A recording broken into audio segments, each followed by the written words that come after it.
Приветствую всех на моем канале. Здесь я рассказываю о кельтской культуре и об истории времен раннего Средневековья. В предыдущем видео мы уже говорили о том, что Ирландия не была единым государством в те далекие времена. Остров состоял из множества королевств разного размера, каждым из которых управлял свой король. Также мы разбирались, кто такой верховный король Ирландии. Напомню, что верховный король в Ирландии, он не был абсолютным монархом. Как, к примеру, король Англии в более поздние времена. Его власть во многом напрямую зависела от признания со стороны других королей, а также от союзов, военной силы и личного авторитета. Конечно, верховный король считался самым могущественным правителем острова, но напрямую он управлял далеко не всей Ирландией.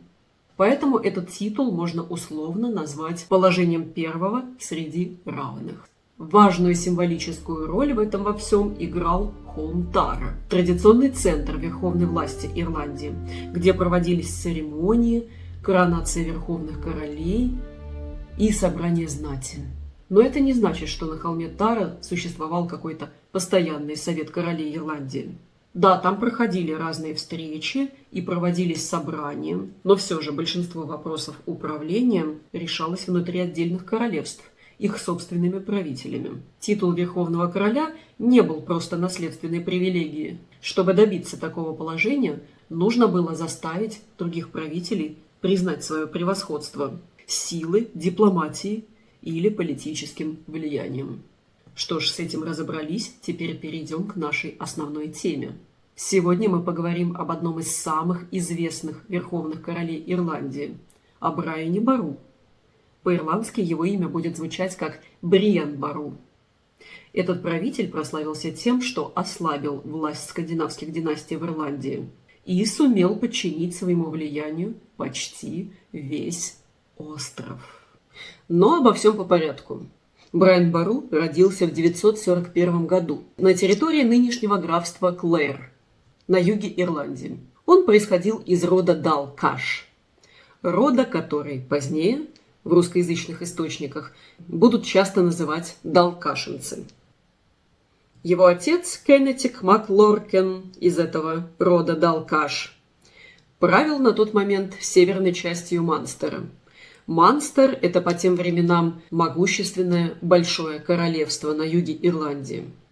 А что же касается прозвища Брайана, Борума, то по данным Оксфордского биографического словаря национальной истории, это прозвище связано либо с древнеирландским словом Борума, что переводится как «коровья дань», либо с местностью Беал-Борума, расположенной рядом с рекой Шеннон.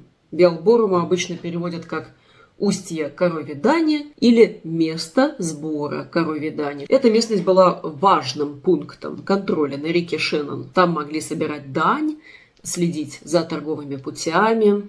Поэтому вот это место позднее, в более поздних источниках, стали называть крепостью Брайана Бару. Хотя там не было и нет никакой величественной крепости. Что же касается коровьей дани, то в Ирландии того времени крупный рогатый скот был одним из главных показателей богатства.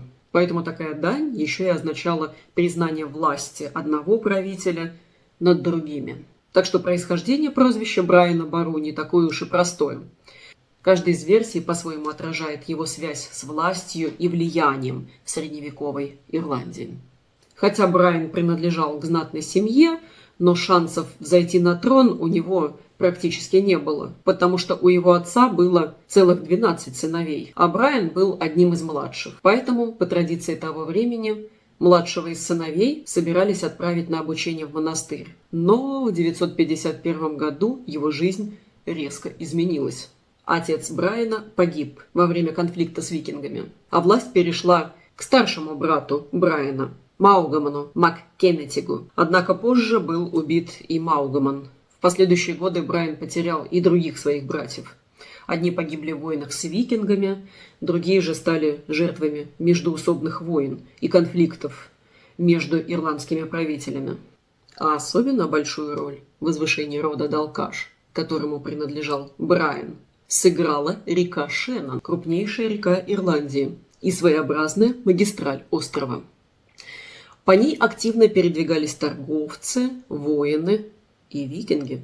Викинги в те времена уже были не просто чужеземными захватчиками.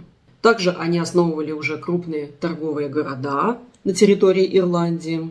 Они активно вмешивались в конфликты между ирландскими королями и постепенно становились частью политической жизни острова. Земли далкашинцев как раз-таки находились рядом с вот этими важными речными путями на реке Шеннон. Так что постоянные вот эти конфликты с викингами, контроль над торговыми маршрутами на реке Шеннон и накопление военного опыта постепенно делали династию Брайана все более и более влиятельной. Уже в молодости Брайан начал активно участвовать в войнах против скандинавов и против соперничающих ирландских правителей. В те времена Лимериком, крупным скандинавским поселением и торговым центром на западе Ирландии, правил король Ивар. Против него в 960 году Брайан вместе со своим старшим братом Маугаманом вел борьбу. В итоге далкашинцы сумели нанести серьезное поражение Лимерику и значительно ослабить влияние скандинавов на юге Ирландии. Позднее, после гибели Маугамана, Брайан возглавил род Далкаш и сосредоточил уже все свое внимание на Манстере, одном из богатейших королевств на юге Ирландии. Напомню, род Брайана, Далкаш, контролировал на тот момент только север Манстера. Теперь же, став единоличным главой далкашинцев, Брайан Бару поставил своей целью завладеть целиком всем королевством Манстер. В 978 году главный соперник Брайана, король Манстера Майл Муат Макбрайан, погиб в битве против войск Брайана. После этой победы Брайан уже окончательно получил власть над всем Манстером. Но далеко не все были довольны возвышением Брайана Бару. Часть местной знати объединилась с викингами Лимерика и продолжила сопротивление. Однако Брайан сумел подавить и эти выступления, окончательно укрепив свою власть на юге Ирландии. Итак, что же сделало Брайана Бару такой запоминающейся фигурой на фоне других правителей? На протяжении нескольких столетий верховными королями Ирландии чаще всего становились представители северной династии Уинейлов. Брайан же вел свое происхождение с юга Ирландии, из Манстера. И уже это одно делало его фигуру необычной. Это нарушало вот эту многовековую традицию, что верховных королей выбирали из одного конкретного рода с севера Ирландии. Вот так, шаг за шагом, он постепенно подчинил своему влиянию значительную часть острова. Брайан Бару заставил платить дань Лейнстер, одно из крупнейших королевств Востока Ирландии, и Дублин, который в те времена находился под властью скандинавов. А затем Брайан Бару начал походы на север острова. Итак, к началу XI века Брайан Бару уже стал самым могущественным правителем Ирландии.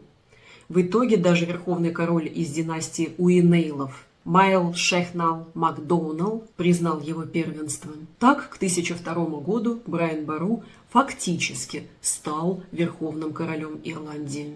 Но главное событие его жизни и его эпохи было еще впереди. В 1014 году Ирландию потрясет знаменитая битва при Клантарфе, одно из самых известных и судьбоносных сражений в истории острова. И именно о битве при Клантарфе мы подробно поговорим в следующем видео. Спасибо за просмотр. Подписывайтесь на канал, чтобы ничего не пропустить. Ставьте лайки, пишите комментарии. До новых встреч в следующих моих видео о кельтах.